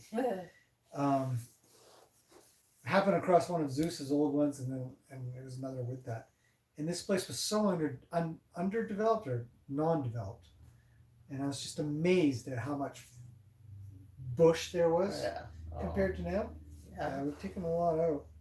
And so there's less trees to absorb as well. So I've been thinking about that as well, how to get some high water sucking trees. Cedars are pretty good. Some hedges maybe. Yeah, don't worry about it too much, Susan. It really isn't. I haven't seen it in a long time. It was really unusual for me to see it, especially in the environment that the horse was living in. It was not a pasture or a dirty place. So I was very, very curious as to how it happened. But it always starts with something small. So keep an eye on them. I trim these guys every, few weeks. So I'm always looking at pasterns and just making sure everything's good. And see them every day anyways. So moving on. Teresa. She did not. When are you going to come visit? We should visit you. I should come to you. We should do that. Where do you live? No, that's what I was gonna say. Where is she living? Where do you live? Go somewhere cool. I do want to, actually, I haven't said this. I thought about this. I haven't said it. I don't know what you think of it. I'm actually thinking about making a trip somewhere like I did last year to Colorado. But I want to make a trip to somewhere else that has Mustangs. Yep, that's a good idea. A short trip, another 4-day trip or something like that, not too long. So I'm trying to think about where on earth I could go. Where in North America. Couple ideas, obviously the States, because that's where the actual Mustangs are. And the other idea was over to Alberta, but that doesn't quite seem, I think that I could do Alberta more of a localized trip, something that's a little bit longer, 4 or 5 days or so, where I could really immerse myself in another Mustang environment. Sean was great to learn from. I was thinking of trying to pick a new place. So if anybody has any suggestions, let me know. But anyways, thank you, Teresa. Again, I don't even know what to say. I mean, it really, as I said, even the video that I did at the end of the year, it is really helpful when everybody kind of comes together. And David and I were talking about it as well. I mean, being able to buy hay nets, brand new hay nets, the horses chew these hay nets all the time. They're kind of pricey. Fix them as often as possible. Very frugal, trying to make sure that the dollar goes a long way. But you can only make money go so far when it comes to buying hay. So you make it go farther when it comes to supplies and stuff like that. Hay bags, hoof boots, the glue, things like that, medical supplies, all kinds of stuff. Fencing, gravel, things that maintain the horse's health. Oh, that's the other thing about the track system compared to this paddock system we've got. It's because I can dedicate more time to, say, training or their health or trimming, all those kinds of things, and less time sort of on the management of a heavy maintenance track system. It's better for the horses. So some people always ask, I get a lot of questions, how come their paddocks are all gravel? Well, I can tell you straight out, I've been to many places, I've experienced it here. Not being gravel is a waste of time. Yeah. Huge waste of time and energy. It is so much better. Plus, they stay drier. I haven't seen thrush, mud fever, any type of foot problem in that regard, like separated white line, fungus, diseases inside of those kinds. None of that. It's drier. It's cleaner. They maintain their hooves better. All kinds of stuff. So, anyways, thank you, Teresa. It goes straight into the land or the horses here. So, appreciate that very much. Oh, even Jen said thanks. Lou says, I used to have teeth flown into rabbits. Wow. Freddie Mercury had extra teeth. Did you know that? I did not know that. Although it makes sense, they're so crowded. Kimmy says, how many languages do you speak? I speak 2 fluently, maybe 3 or 4 slightly. A little bit of Spanish, a little bit of French, a little bit of Korean, a little bit of Chinese. You pick stuff up as you travel. I've traveled all around. You sort of pick things up as you go and little phrases, little things. It's fun. Diana says, say something in Japanese. Sure. 今日はとてもいい日だった。 She told you what to write. すごく楽しかった。Gracie is the cutest horse. Gracie はすごく可愛い馬だった。There you go. I think you should say it faster so no one can understand. You know, you're so If anybody fast. speaks Japanese, like Maria, you'll get it. Oh, you said something different? No, I said Oh. I said it right. You're welcome. Thanks, Teresa. Kimmy says, my husband had a baby bird that was just learning to fly, land on his shoulder. Now I call him Snow White. Your husband or the bird? Probably her husband. Yes. Yeah. Because the birds always land on her. Gracie has a connection with you. She is doing amazing, Sue. You're going to be quite happy to see some upcoming stuff. So. Brenda says, how do the water tanks work out? They have not worked out at all because it's not frozen yet. I'm only going to use them when it's freezing. David and I put them up on an old table so that, here's what I thought about. Instead of lifting that thing up into the gator like I did on the video, I literally just slid it off the gator onto this table so that I could slide it back on. Using my brain. A little bit at a time. So, Kathy's here. Hello, Kathy. Marie says, boy, oh boy, does mud suck. It does.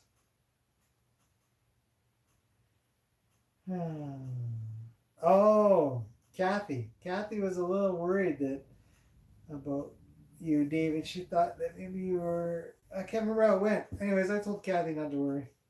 It was nothing. Can't remember what it was. You guys have to talk privately. It was absolutely nothing. It was nothing whatsoever. Kathy says, how much are the better hay nets? Oh, almost double what the crappy hay nets are. We've bought crappy hay nets. Mm-hmm. Yeah. Within a day, they're torn apart. Yeah. And then you lose hay. Then you got to fix them.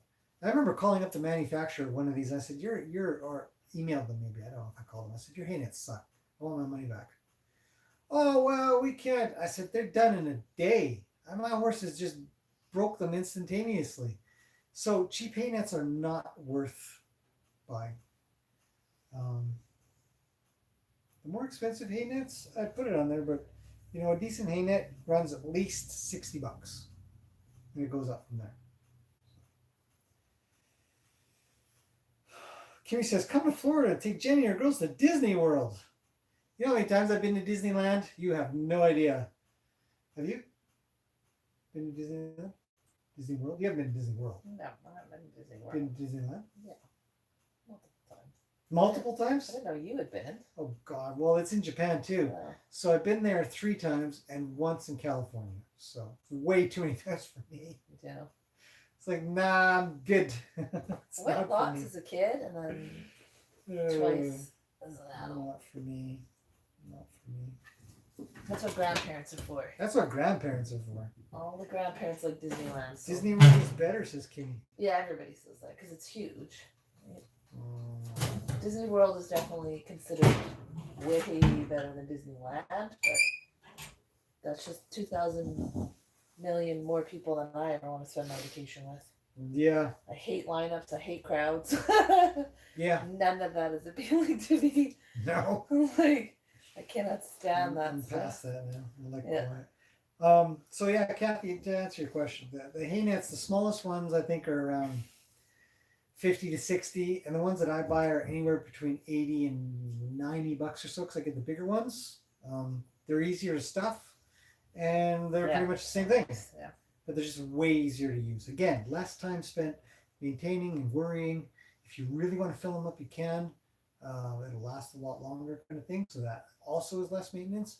They go a long ways, and it's really, really helpful. It's worth it. So going to Florida though sounds not too bad. I wouldn't mind going. Never been. Haven't been down the south end of the states at all. Other than the farthest I've been is Mexico. So, South California, Mexico kind of idea. North Mexico. Kimmy Kimberly says, I'd like to take a trip on horseback riding along the Connemara coast in Ireland. I've been to Ireland. Me too. I liked it. I wouldn't necessarily plan a trip for it again. I think I did pretty good in the 10 days I was there. Experienced a lot of architecture. Loved the castles. Loved the castles. Yeah, it's beautiful. There's so many pictures and video. All in low quality because it's just a long time ago. But horseback riding would be cool. Maybe a little bit windy. Yeah. Kathy says, you must live in the happiest place on earth. It's Disney World. All right. Catherine says, Lindsay Partridge over at Harmony Horsemanship in Canada. Yes, she's over in the East Coast. She does Mustangs and off-the-track thoroughbreds. Elise Wallace and Georgia does Mustangs and off-the-track for thoroughbreds as well. Yes, they both do. I've seen both of their stuff. I think their stuff is really quite good. As always, in the horse world, there's some things that you really like and some things you're like, nope, wouldn't do that. And that's fine. I'm sure people feel that way about my stuff. Absolutely, I'd recommend both channels to everybody who's watching this channel. There are plenty of really great things that those girls are up to. So check it out. Kimmy responded, my husband. I don't know, Janie, I don't think you can call me Snow White. You can call me Dr. Doolittle. That wouldn't be too bad. There's a new Dr. Doolittle coming out. There's a new Dr. Doolittle coming out. Looks kind of lame. Looks really lame. Yeah, looks kind of lame. I don't think I'll watch it. No. I like Robert Downey Jr. when he's not necessarily Iron Man. When he played Sherlock Holmes, I thought he was really cool. He's funny. No, he's got a couple of Sherlock Holmes movies out. That's cool. I did a good job there. Nation Cook in Colorado. Very spiritual horseman. He's a genius in my opinion. Never heard of the guy. Let's check him out. Is he on YouTube? We're going to find out pretty quick. Better be good. Just kidding. Totally kidding. Let's see. Come on, YouTube. Do a search. Oh, how about that? It's a dude in Colorado. Nation, Nahshon. He has 124 subscribers. Not been on YouTube for very long, maybe. Nope. 1, 2, 3, 4, 5, 6, 7, 8 videos. Well, don't know. Never seen him before, obviously, because he's not popular at the moment. But I'll check him out. Thanks for the suggestion. My laptop's running out of juice. Oh. Let's see. Kathy says, come down to Fort Myers Beach, 3 hours south of Disney. Sure. Well, as long as there's some Mustangs to work and play and learn from and stuff, that's my goal. I mean, granted, I do want to travel around. I'd love to meet everybody. Wouldn't that be cool? Yes, absolutely. I could do like a little bit of tour and stuff like that. That'd be pretty neat. I think in time, I might work on figuring out how to do some kind of specialized clinics around North America. Kimberly says Ireland will be windy, rainy, and cold, just like here. Ah, perfect. Catherine says not challenged, but to visit. Okay, Catherine says another good one is Caroline Volante best out of Florida. She doesn't do mustache for them. She deals with rehabbing and training trainers. Cool. Excellent. Thanks for the suggestions. I'll definitely check them out. I like learning stuff. Whispering Team says hello from New Zealand. Hello to New Zealand. That's awesome. I just watching a new show that's from New Zealand. You're watching a show from New Zealand? Yeah, it's beautiful. It was recommended because of the scenery. It is beautiful. New Zealand's gorgeous. Yeah. Yeah. Looks like Canada, actually. Yeah, looks a lot like Canada. New Zealand. No, better? Yeah. But I mean, that's hard. Obviously, you probably show it in the best way. It's kind of like watching one of your videos, actually. I shouldn't do that. Because sometimes when I watch your video, I think, wow, we live in a really beautiful place. Which sometimes you forget when you're just living in it. Just day Yeah, to if you day. head north and stuff like that, Mhm. there's some really gorgeous places. Yeah. Yeah, quite similar. Sam Van Fleet, she's a young girl. Um, she's doing some interesting stuff. Her footage, I've watched a few of her videos. Her footage is a little too shaky for me. It starts to drive me bonkers. Sorry, Sammy. She's a smart kid, though. Smart kid. She's doing really well. She'll go far. Kathy's a snowbird. That's cool. Wow. I don't think I missed any questions, did I? Nope. So, computer's down to 9%. How long are we doing this? Almost 2 hours. Yep. That'd be why.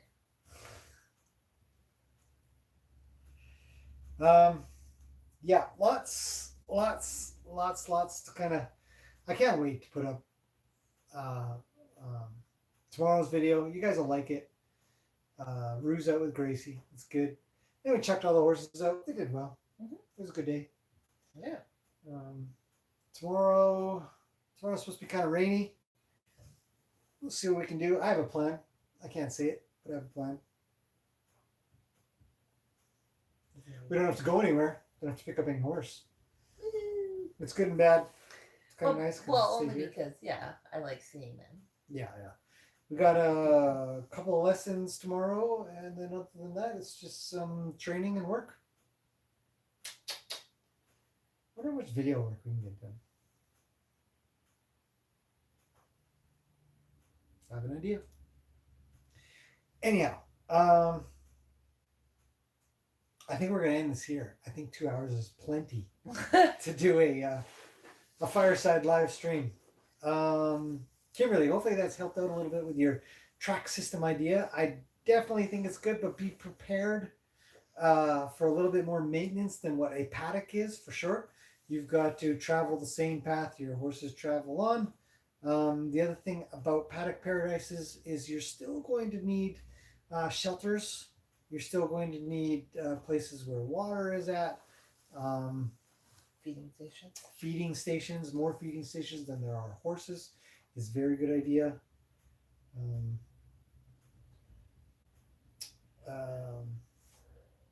What else? You'll want to plan your feeding stations in a very good way. Something else we've learned. Mm-hmm. Right? We thought we had it all figured out in the beginning. Or at least I did. I always said the first one was a mistake. I kept asking you about that one. You're like, no, it's totally fine. Like, the entrance to that. It's like, I don't understand how that would work. And it didn't. You mean the big gate or the side gate? The opening to what became the paddock paradise, because it's right by the food. And so that became an issue, because it's a thorough way as well as a feeding way. So then you can block a horse from coming in or out, stop them from eating or getting shelter. There's so many things you have to somehow think like a horse, which you can't really do until you're living it. I'd say my biggest piece of advice for that is planning. And even if you think you've got it right, I'm positive your horses will figure out a way to let you know you totally got it wrong. Or just didn't consider something. Or didn't consider something. Yeah. And in such a case, our fencing system here, totally modular, very easy to change up. And I always knew that would be a bonus. So in such a case, plan it, but plan for the idea to be modular and change things up, which a track system has to be anyways. Mm-hmm. Because sooner or later you're going to switch to a different track. So plan for at least 2 tracks if you can. And the switch to be relatively simple. Cleaning up miles of poop. I'm exhausted already. It's true. And that the idea is awesome, especially in the summertime. Summertime is great. We're pretty good in summer. Yeah. Even in the winter, though, now. We don't have a track system anymore. No. Well, I see what you mean for that stuff. We need another dump truck of gravel. Yeah. To be honest, I need to be able to fund another truck and transfer. For that strip, you mean? Yeah. Yeah. The other thing we didn't realize, I mean, this is stuff you can't think about, but one of the issues that we had is that they would use that as a racetrack. They never walked it.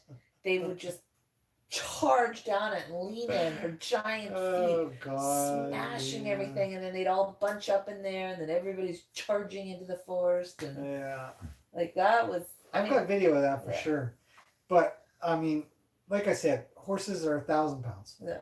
If they're just walking,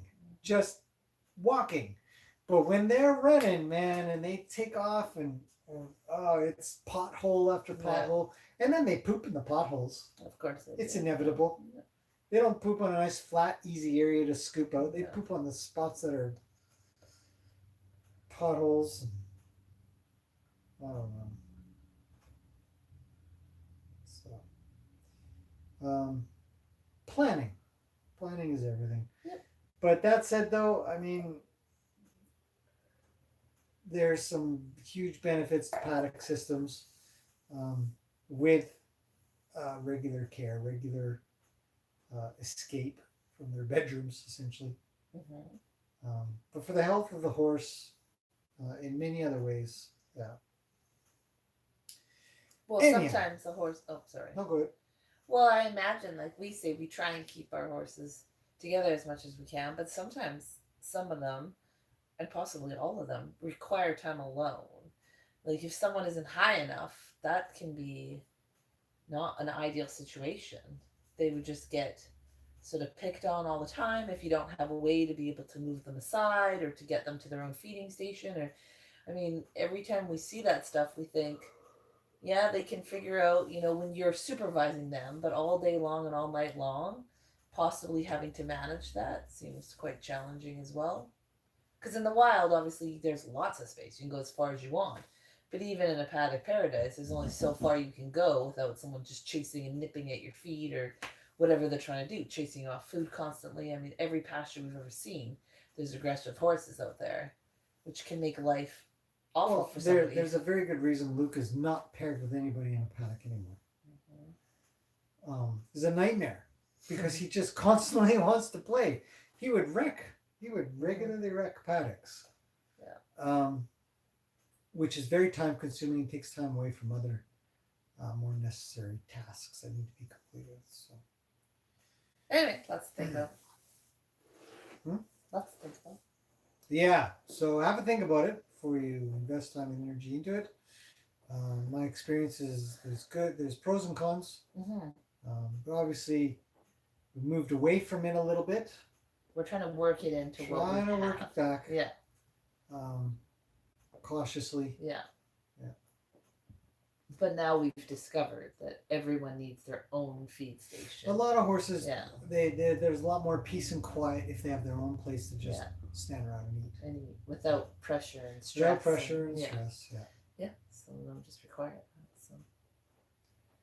The track system recommends 1 acre per horse, no shoes, and drop hay stations. But yeah. Yeah, pastures is like that as well. 1 acre per horse. Mm-hmm. A lot of land. Need a lot of money to do that. Yeah. So, all right. I'm thinking we're going to end that here. Man, thank you everybody for coming in and hanging out with us. It's been a good beginning of the year. It's been great. So far, so good. So far, so good. So far, so good. It's only going to get better. Thanks for everybody for coming. Great questions. Great comments. Very positive as always. It's fun. Yeah. And the fire, it's sweat out. That last piece of wood is going to struggle. Slowly dying. That's okay. It's getting late. What time is it anyways? 10. Oh, it's only 10. Yeah. The whole night ahead of us. We should do something. We should make something. Sure. Like the bed. Like the bed. Go make the bed. It's late. It's late. It's true. It's everybody's off to bed. Good night, everybody. Thank you for coming in. If it's a good night for you. If not, then good day or good morning or good afternoon or good evening even. See you guys tomorrow when I put up the next video on Rue and Gracie, and then furthermore from there. Much to present as time goes on. Now you have lizard fingers on your laptop. Yeah. Okay, good night, everybody. We're out. Come on, Zeus, you're coming upstairs too.